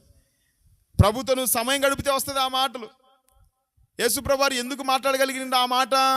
ఎప్పుడు తండ్రితో సహవాసం చేస్తూ ఉన్నవాడు, లోకంతో వెళ్ళి ముచ్చట్లు చెప్పట్లే, ఎక్కడ పడితే అక్కడ కూర్చొని దేవుని సహవాసంలో ఎక్కువగా ఉన్నాడు. కాబట్టి చిత్రమైన ఆ యొక్క సమయోచితమైనగా పలకబడిన మాటలు పలికాడు. కాబట్టి యేసయ్య మాటలు ఎలాంటి? ఎన్ని సంగతులు చెప్పానమ్మా? ఒకటి దయగల మాటలు, రెండోదిగా అధికారము గల మాటలు, మూడోదిగా సమయోచితమైన మాటలు. ఇంకొక 2 మాటలు చెప్పి త్వరగా నేను ముగిస్తా. రండి యోహాను సువార్తలోకి రండి. మనందరికీ తెలుసు ఒక వ్యభిచారంతో పట్టబడిన ఒక స్త్రీ గురించి. చదవండి 8వ అధ్యాయంలో. నేను ముందు ఎక్స్ప్లెయిన్ చేస్తా. 8వ అధ్యాయం 1 నుంచి 11 వరకు ఉంటుంది. ముందు నా వైపు చూడండి అమ్మ. మనందరికీ తెలుసు ఒక ఆమె వ్యభిచారంతో పట్టబడుతున్న ఒక స్త్రీ ఉంటుంది, ఒక వేశ్య. సరే, వేశ్య అనేది అక్కడ లేదు కానీ మొత్తం మీద వ్యభిచారంతో పట్టబడిన ఒక స్త్రీ మనకు అక్కడ కనపస్తుంది. ఆమెను తీసుకొని వచ్చి అందరూ ఏం చేశారండి? వినండి, ముందునండి, నేను చెప్పినప్పుడు చదవండి మీరు. ఆమెను తీసుకొచ్చి రాళ్లతో కొడతా ఉన్నారు, తరుముకుంటూ వస్తూ ఉన్నారు. ఈలోపు యేసుప్రభు దగ్గర తీసుకొచ్చారు. యేసుప్రభుని ఎలాగైనా ఈసారి ఈ మాటల్లో చిక్కులు పెట్టి ఆయన్ని బంధించాలనుకున్నారు.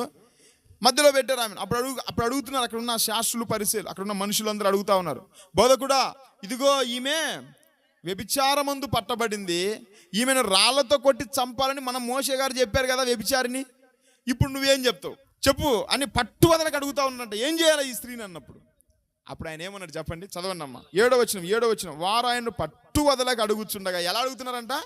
పట్టు వదలకు అడుగుతున్నారు, నువ్వు ఎలాగైనా సరే చెప్పాలని. ఆయన తల ఎత్తి చూచి, మీలో పాపము లేనివాడు మొదట ఆమె మీద రాయి వేయవచ్చునని వారితో చెప్పి. అమ్మా ఏమన్నాడు చెప్పండి? వీళ్ళు అనుకున్న మొదటిది ఆయన చెప్పలేదు, రెండోది కూడా చెప్పలేదు. ఫస్ట్ ఏమన్నాడు చెప్పండి? సరే మంచిదే బాబు, మీరు చెప్పినట్టు చేద్దాము, ఏదో ఒకటి. ముందు మీలో ఎవడు పాపం చేయలేదో వాడు వచ్చి ముందు ఆమె మీద రాయేయమన్నాడు. అనడా లేదా? ఇక వాళ్ళకు పైనుంచి కిందికి తడిసిపోయి ఉంటాయి, చెమటలతో తడిసిపోయి ఉంటాయి. ఓరు బాబు ఇదేంది, మనం ఒకటి ఎక్స్పెక్ట్ చేస్తే ఒకటి మాట్లాడాడు అని చెప్పి వాళ్ళందరూ ఏమయ్యారు? అక్కడ నుంచి అక్కడ రాళ్ళన్నీ కింద పడేసి వాళ్ళ చేతిలో ఉన్నాయి, ఒక్కొక్కరు చిన్నగా జారుకున్నారు. అసలు ఆ మాటలు ఎలా ఉన్నాయి చెప్పమంటారా? చదవండి 9వ వచనం. వారు ఆ మాట విని పెద్దవారు మొదలుకొని చిన్నవారి వరకు ఒకని వెంట ఒకడు బయటికి వెళ్ళిరి. వారు ఆ మాట విని అంటే యేసయ్య మాటలు విని వాళ్ళు ఏమయ్యారంట? ఒకరి తర్వాత ఒకరు వెళ్ళిపోయారు. ఆ మాట ఎలాంటి మాట చెప్పమంటారా? అక్కడ వారు ఆ మాట విని అనే దగ్గర ఒకటి ఉంది కదా పుట్టినోట్లో, అది కింద మీరు చదవండి. మనస్సాక్షి చేత గద్దింపబడిన వారై, అది మనకు కావాల్సిన పాయింట్. అర్థమైందా అమ్మంగా? నా వైపు చూడండి. వారు ఆ మాట విని అంటే యేసయ్య మాట వాళ్ళని ఏం చేసిందంటే చెప్పండి, మనస్సాక్షి చేత గద్దింపబడిన మాట. అంటే యేసయ్య మాట వాళ్ళ శరీరానికి వచ్చిందా? ఎక్కడికి పోయింది ఈ మాట? మీలో మొదట పాపము లేనివాడు ఆయన మీద రాయి వేయము అనే మాట వాళ్ళకి ఎక్కడికి దూసుకొని పోయింది చెప్పండి? అంటే యేసయ్య మాటలు ఎలాంటి చెప్పండి? 4వదిగా మనస్సాక్షిని గద్దించే మాటలు. అది అర్థమైందా? యేసయ్య మాటలు ఎలాంటి చెప్పండి? మనస్సాక్షిని గద్దిస్తాయి, పాపాన్ని ఖండిస్తాయి, హృదయంలో ఉన్న పాపాన్ని, చెడుతనాన్ని అంతా తొలగిస్తాయి. ప్రియ దేవుని బిడ్డలారా, ఈ మాటలు పేతురు కూడా వాక్యం చెప్తున్నప్పుడు ఆ 3000 మంది ఎలా రక్షించబడ్డారు చెప్పండి అమ్మా? ఎలా రక్షించబడ్డారు? అక్కడ రాయబడిన మాట అపోస్తల కార్యాలు 2వ అధ్యాయం మనం గమనిస్తే వాళ్ళు ఎలా మారు మనసు పొందారు. అలా ఒక్కరోజు 3000 మంది రక్షించబడ్డమంటే సామాన్యమైన విషయమా? అక్కడ రాయబడిన మాట కూడా ఇక్కడ ఏంటంటే వారు ఆ మాట విని, అక్కడ కింద రాయబడిన మాట ఏంటంటే పొడవబడి నొచ్చుకొని. అంటే దేవుని వాక్యం ఏం చేస్తుంది చెప్పండి? మనిషి హృదయాన్ని పొడుస్తుంది. మనిషి హృదయాన్ని నొప్పిస్తుంది. ఈరోజు మనిషి శరీరానికి నొప్పి తగిలితే మనిషి మారడు. మనిషి శరీరానికి ఏదో సూచక్రియ తగిలితే మనిషి మారడు. మనిషి హృదయంలోనికి దేవుని వాక్యం వెళ్ళి దూసుకొని పోతే అప్పుడు మనిషి మారతాడు. ఒక్కసారి అక్కడ 3,000 మంది రక్షించబడిన కారణం ఏంటంటే వారు పేతురు గారు చెప్పిన మాటలు ఎలా ఉన్నాయంట, వాళ్ళ హృదయాన్ని పొడిచాయంట, అక్కడ నొచ్చుకున్నాయంట. ప్రియ దేవుని బిడ్డలారా, ఒకసారి ఆలోచించండి. యేసు ప్రభు మాటలు ఎలాంటి మాటలు చెప్పండి అమ్మా? మనస్సాక్షిని గద్దించి, అంటే మారు మనస్సును కలిగించే మాటలు. యేసయ్య మాటలు ఎలాంటివి చెప్పండి? మారు మనస్సును, పశ్చాత్తాపాన్ని కలిగిస్తాయి. అందుకే వెంటనే అసలు అక్కడ అందరు వెళ్ళిపోయిన తర్వాత ఆమె అనుకుని ఉంటుంది, బహుశా అందరు పోయారు, ఈయన ఏదో నన్ను మొత్తం ఇదిని శిక్షించేటట్టున్నాడే అని అనుకుంటుంది. అవునా కదా? లేదంటే ఆమె ఇలా అనుకుండొచ్చు, పనికి మాలిందానా, నేనున్నాను కాబట్టి నేను తప్పించాను, బుద్ధి లేదానా, ఇక పొరపాటు నేను లేకుంటే నీ పరిస్థితి ఏంది, పాపా వెళ్ళిపో ఇక్కడ నుంచి, మరలా పాపం చేయకుండా ఉండు అని అంటడేమో అనుకుని ఉండొచ్చు బహుశా ఆమె. కానీ యేసయ్య ఏమంట తర్వాత? అమ్మా అన్నాడు. మరలా వెంటనే ఏమంటే చెప్పండి? అమ్మా, వారెవ్వరూ నీకు శిక్ష విధింపలేదు అంటే, లేదు ప్రభువా అన్నాడు. అయితే నేను కూడా నీకు శిక్ష విధించనన్నా. ఎంత మంచి మాటలు. అప్పుడేమంటున్నాడు? నీవు వెళ్ళి ఇక పాపము చేయకుమని ఆమెతో చెప్పాను. అమ్మా, యేసు ప్రభు కూడా ఏమన్నాడు చెప్పండి? ఇందాక చెప్పాను కదా, పాపం చేయమన్నాడా చేయొద్దు అన్నాడా? ఇదే మాట, నువ్వు పాపాత్ముడా, దొంగవరా, నువ్వు దొంగతనం చేయకుండా వీడు ఒప్పుకుంటాడా? కానీ ఇక్కడ ఈమె ఒప్పుకున్నది ఎందుకు? ఆయన మాట మొదట నేను చెప్పి దయగల మాట అలా ఉపయోగిస్తున్నాడు ఇక్కడ కూడా. సరేనమ్మా, మంచిది, ఎలాగూ నువ్వు చేయరాని తప్పు చేసి దొరికిపోయావు, నేను కూడా నీకు శిక్ష విధించను, ఇక వెళ్ళి నువ్వు పాపం చేయగా. అంటే యేసయ్య మాటలు ఎలాంటి మాటలు చెప్పండి? మనస్సును గద్దించే మాటలు, హృదయాల్లో మార్పును తీసుకొని రాగలిగిన మాటలు, మనుషుల హృదయాలను ఖండించి గద్దించి అనేకులను పరలోక రాజ్యం వైపు నడిపించే మాటలు. ప్రియ దేవుని బిడ్డలారా, ఈరోజు నేను అంటాను, నీ మాట ద్వారా ఎంతమంది మనసులను గద్దించావు చెప్పు? ఎంతమంది నీ మాటలు విని మారు మనసు పొందారు? మన మాటలు ఎట్టుంటాయంటే బాగుపట్టుని కూడా చెడగొట్టేటట్టుంటాయి కొంతమంది మాటలు. అవునా కదా? చర్చికి వచ్చే వాళ్ళని కూడా ఆగిపోయేటట్టు చేసే మాటలు మాట్లాడుతున్నారు కొంతమంది. అక్కడికి వెళ్తే ఏం జరుగుతుందిలే అమ్మా, ఇక్కడికి వెళ్తే ఏం జరుగుతుందిలే అమ్మా. కొంతమంది మన భాష, మన మాటలు విని కూడా ఆగిపోయిన లేరంటారా? వీళ్ళు చర్చికి వెళ్ళి ఇదేనా నేర్చుకునేది, ఇలా మాటలు మనం పోయినా అంతేలే అనుకుంటారు. అవునా కదా? ప్రియ దేవుని బిడ్డలారా, మన మాటలు ఎలా ఉండాలంటే ఇతరుల మనిషి హృదయాన్ని మార్చాల, పాపికి రక్షణ తీసుకొని రావాలా, మారు మనసు లేని వారికి మారు మనసు రక్షణ తీసుకొని వచ్చి అనేకుల హృదయాన్ని, మనస్సాక్షిని గద్దించాలి మన మాటలు. అలా ఉండాలి మన మాటలు. ఈరోజు నీ మాట ఎలా ఉంది? కాబట్టి యేసయ్య మాటలు 4వది ఎలాంటి మాటలు చెప్పండి? మనస్సాక్షిని గద్దించే మాటలు. చివరిగా ఒక మాట చెప్పి నేను ముగిస్తాను. అదే యోహాను సువార్త మనం గమనించినట్లయితే 6వ అధ్యాయము, ఇక్కడ కూడా రాయబడిన మాటలు ఏంటంటే, యేసు ప్రభువారు తన శరీరము, తన రక్తం గురించి చెప్తాడు. మీరు ఎవరైతే నా శరీరము తిని నా రక్తము తాగువాడే నిత్య జీవం గలవాడు, కాబట్టి మీరందరూ నా శరీరం తిని నా రక్తాన్ని తాగమంటాడు. అమ్మ, ఇప్పుడు ఆయన శరీరం తిని ఆయన రక్తాన్ని తాగమంటే దాని అర్థం ఏంటి? పోయి ఆయన చంపేసి ఆయన పీక పట్టుకొని ఆయన రక్తం తాగమనే? వాళ్ళు అదే అర్థం చేసుకుని అక్కడ మూర్ఖులు. అక్కడ వాళ్ళు అనుకునే మాటలు ఏంటయ్యా అంటే, అమ్మ వినండి, మొదట నేను చెప్తాను, తర్వాత మీరు చదవండి. ఆయన మాటలు చెప్పగానే అక్కడ కొంతమందికి డౌట్ వచ్చింది, ఏంటినా ఆయన శరీరాన్ని తినమంటాడేంటి అంటే, ఇప్పుడు వెళ్ళి మనం ఆయన చంపుకోవాలా? ఆయన చంపేసి తినమంటే పిచ్చి పట్టింది అనుకొని చాలామంది వెళ్ళిపోయారంట. వెళ్ళిపోయారా లేదా? చాలామంది వెళ్ళిపోయారు. రక్తం తాగమంటాడు అంటే మేము నరమాంస భక్షకులమా ఏమన్నా అంటే మేము నరహంతకులం కావాలని అర్థము? ఏం మాట్లాడు, పిచ్చి మాటలు మాట్లాడుతున్నాను అంటున్నారు. ఈరోజు ఆయన శరీరం, ఆయన రక్తం తింటున్నాం, తాగుతున్నాం అంటే మనకు అర్థమైంది, కానీ లోకస్తులు కొంచెం దీన్ని వ్యతిరేకంగానే చూస్తారు. అవునా కదా? ఏంటి వీళ్ళు ఎలా చెప్తున్నారు, ఆయన శరీరం ఏంటి, రక్తం తాగడం ఏంటి అనుకుంటారా లేదా? అది అర్థం కాదు వాళ్ళకు. వెళ్ళిపోయిన తర్వాత అప్పుడు శిష్యులు ఉన్నారు 12 మంది, వాళ్ళని అడుగుతూ ఉన్నారు, శిష్యులారా అందరూ వెళ్ళిపోయారు కదా, మరి మీరు ఎందుకు వెళ్ళిపోలేదు అని అడుగుతాడు. చూడండి, ఇప్పుడు 66 వచ్చింది చదవండి, 6వ అధ్యాయం 66 వచ్చిన. అప్పటి నుండి ఆయన శిష్యులలో అనేకులు వెనుక తీసి మరి ఎన్నడూను ఆయన్ను వెంబడింపలేదు. కాబట్టి యేసు మీరు కూడా వెళ్ళిపోవాలని ఉన్నారా అని 12 మందిని అడగగా ఏమంటున్నారు చెప్పండి? మీరు కూడా వెళ్ళిపోతారా శిష్యులారా, అపోస్తులు అడగగా అప్పుడు పేతురు అంటున్నారు, సీమోను పేతురు, ప్రభువా ఎవని యొద్దకు వెళ్ళుదుము, నీవే నిత్య జీవపు మాటలు గలవాడవు, దేవునికి స్తోత్రం కలుగును గాక. అమ్మ అందరు చెప్పండి అమ్మ, ఏమంటున్నాడు పేతురు? ఎక్కడికి పోతాం ప్రభా?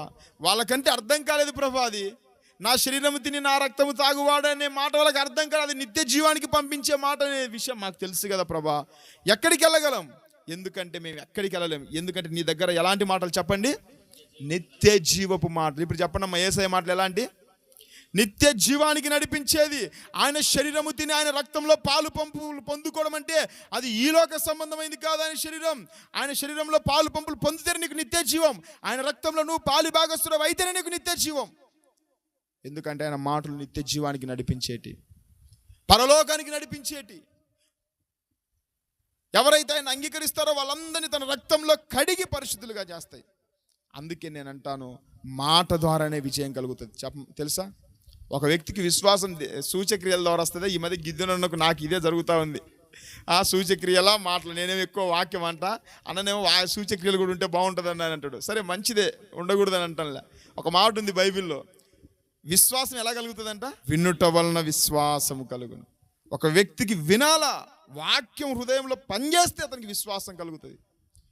ఎందుకంటే యేసు ప్రభువారు తన మాటలు నిత్య జీవపు మాటలు. అవి నువ్వు అర్థం చేసుకుంటే నువ్వు పరలోకానికి వెళ్తావు. దేవుని బిడ్డలారా, ఈరోజు నువ్వు నీ మాట ద్వారా ఎంతమంది నిత్య జీవాన్ని పొందుకోగలిగారు? అర్థమవుతుందా? అంటే దాని అర్థం ఏంటి? నువ్వు ఎంతమందికి యేసు ప్రభు యొక్క సువార్తను మనం పరిచయం చేశాం.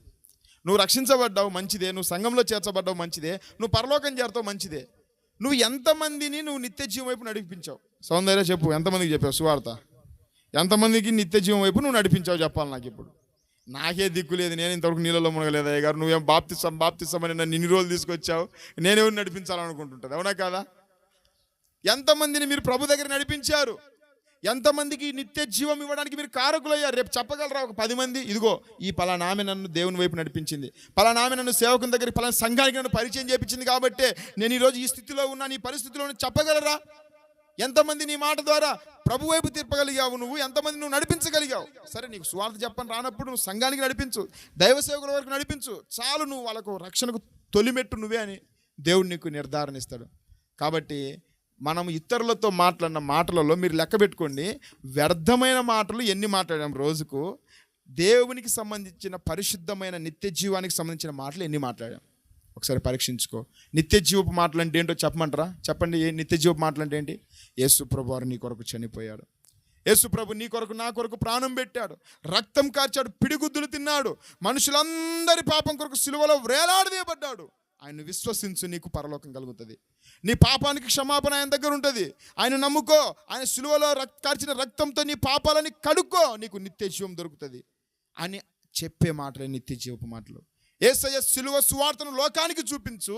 ఆయన నిన్ను ఎలా మార్చాడు, నీ పాపం నుంచి నిన్ను ఎలా విడిపించాడు, నీకు పరలోకం ఎలా ఇస్తాడని వాగ్దానం చేశాడు, ఇవన్నీ నువ్వు లోకానికి ప్రకటించు. ఆ మాటల ద్వారా వాళ్ళకి నిత్య జీవం కలుగుతుంది. ఇతరులకు, మనుషులకు నిత్య జీవపు మాటలను చెప్పాలంటే యేసు ప్రభు సిలువ స్వార్థను నువ్వు లోకానికి పరిచయం చేయాలి. యేసు ప్రభు గొప్పతనాన్ని నువ్వు లోకానికి చెప్పాలా. యేసయ్య ప్రేమ, దొంగలు, రౌడీలు కూడా ఆయన ప్రేమను చూసి మారిన వాళ్ళండి. యేసయ్య సిలువను చూసి ఎక్కడ మారని వ్యక్తి యేసయ్య సిలువ దగ్గర మారిపోతా ఉన్నాడు. ఎంత పెద్ద గరుడు కట్టిన రౌడీలైనా, గూండాలైనా పోలీసుల దగ్గర వాళ్ళ పాపాలను ఒప్పుకోవట్లేదు. జడ్జి గారి దగ్గరికి వెళ్తే అక్కడ ఒప్పుకోవట్లేదు. అయ్యా మేము తప్పు చేయలేదు అంటున్నారు, కానీ తప్పు చేసామని ఒకడని అంటున్నాడా? కానీ యేసు ప్రభు సిలువ దగ్గరికి వచ్చి ఈరోజు చాలామంది ఏమని చెప్తున్నారు? మేము పాపులమండి, ఒకప్పుడు మేము పాపులము, ఆయన మమ్మల్ని రక్షించాడు, ఈరోజు మేము పరిశుద్ధులమని చెప్తున్నారు. ఎందుకంటే అవి నిత్య జీవపు మాటలు. కాబట్టి ప్రియ దేవుని బిడ్డలారా, లోకానికి యేసయ్య సిలువను పరిచయం చేయండి, ఆయన సిలువ ప్రేమను చూపించండి, మీలో చూపించండి. మేమే క్రీస్తుకు ప్రతిబింబమని మీరు లోకానికి చూపించండి. మీ నోటి గుండా దయగల మాటలు, నిత్య జీవపు మాటలు వస్తే వాళ్ళందరినీ మనం పరలోకానికి మనం నడిపించగలం. ఆ విధంగా ఉండాలా. ఒకసారి గుర్తు చేసుకుందాం యేసయ్య మాటలు. బహుశా ఇలాంటి మాటలన్నీ కలగలిపి యేసుప్రభు ఆ మీటింగ్లో మాట్లాడి ఉండొచ్చు ఖచ్చితంగా. ఈ మాటలు విని వాళ్ళు వచ్చేమని సమాధానం చెప్తున్నారు బంట్రౌతులు, అయ్యా మేము అక్కడికి వెళ్ళి మేము ఆయన బంధించడానికి వెళ్ళాము, కానీ మేము ఎందుకు బంధించలేము చెప్పమంటారా? ఆయన మాట్లాడినట్టు ఎన్నడూ మాట్లాడలే. అవునా? ఎవడు మాట్లాడలేదా? ఎన్నడూ మాట్లాడలేదా? బహుశా వాళ్ళు నెక్స్ట్ ఇలా ప్రశ్నించింటే, ఎందుకని ఆయన మాటలు ఏముందిరా, ఆయన మాటలో ఏమంత ఉంది చెప్పండి అని ఒకవేళ వాళ్ళు ప్రశ్నించింటే నెక్స్ట్ కంటిన్యూషన్ ఇలా ఉండేదేమో. ఎందుకో చెప్పమంటారా? ఆయన మాటలు, అయ్యా శాస్త్రులారా, పరిసయ్యులారా, ప్రధాన యాజకులారా, మేము వెళ్ళాం బంధించాలని. ఆయన మాటలు ఎలా ఉన్నాయో తెలిసిన ఒకటి, ఆయన మాటలు ఎలాంటి చెప్పండి? దయగల మాటలయ్యా. ఆయన దయగల మాటలకు ఆశ్చర్యపోయి మేము ఆయన బంధించలేకపోయాం. అవునా? అంతేనా అంటే కాదు, ఇంకొక మాట కూడా ఉంది. ఏంటి చెప్పండి? ఆయన మాటలు ఎలాంటి అంట? అధికారము. మీలాగా డబ్బా మాటలు చెప్పట్లేదు, మనసులని అనుకుని ఉంటారు కదా వాళ్ళు. వీళ్ళే కదా శాస్త్రులు ప్రధాన యాజకులు కదా పంపించింది. మీలాగా డబ్బా మాటలు కాదండి, ఆయన మాటల్లో అధికారం ఉంది, అధికారం గల మాటలు అని చెప్పిండొచ్చు. అవునా? ఇంకేం చెప్పాడంటే ఆయన మాటలు సమయోచితంగా పలకబడిన మాటలు. ఎక్కడ ఏది మాటలు అది మాట్లాడుతూ వచ్చాడు ఆయన మాటలు. అందుకే మేము బంధించలేకపోయాం. ఇంకా మనస్సాక్షిని ఆయన మాట్లాడుతుంటే అక్కడ వాళ్ళకి కాదు మాకు గుండెలో రైలు పరిగెత్తిన, అందుకే మేము పరిగెత్తామని చెప్పింటారేం బహుశా. అవునా కదండి? మనస్సాక్షిని గద్దిస్తూ ఉన్నాయి ఆయన మాటలు, అందుకే మేము బంధించలేకపోయాం. అంతేకాదు ఆయన మాటలు మా హృదయాలను కూడా మార్చినాయి, నిత్య జీవానికి నడిపించినాయి, నిత్య జీవపు మాటలు. ప్రియ దేవుని బిడ్డలారా, ఆ యేసును కలిగిన నీవు, ఆ యేసును అనుసరిస్తున్న మనము, ఆ యేసు రక్తంలో కడగబడిన నీకు నాకు ఈరోజు ఇలాంటి మాటలు ఉన్నాయా? ఈరోజు మనం అందరం ఇలాంటి జీవం కలిగిన మాటలతో ఉండాలని అట్టి కృప దేవుడు మనందరికీ అనుగ్రహించునుగాక. ప్రార్థన చేసుకుందాం.